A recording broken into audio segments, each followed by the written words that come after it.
عادت کن تو دلم به تنهایی، با درد و سوزش‌های جدایی، هرچند که بر روحش اشک بریزم، مرا از این درد و غم نیست رهایی.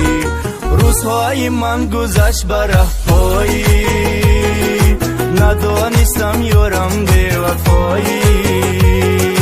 طاقت کن تو دلم به تنهایی، در نصیبی ما بود از جدایی.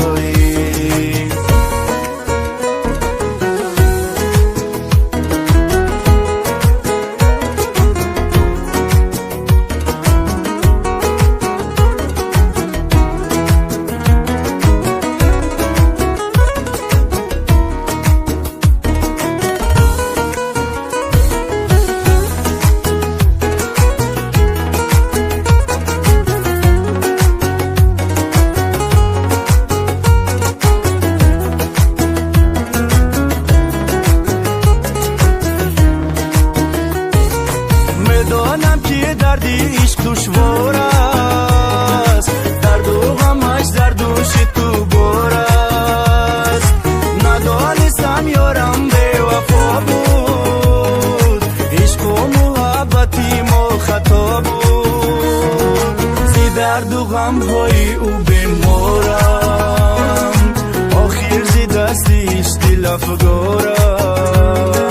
خدایا مرا از غم رها کن، دیگر طاقتی غم و درد ندارم. عادت کن تو دلم به تنهایی، با درد و سوزش‌های جدایی، هرچند که بر روحش اشک بریزم، مرا از این درد و غم نیست رهایی.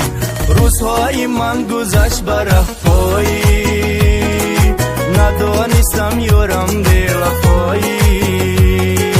طاقت کن تو دلم به تنهایی، در نصیبی ما بود از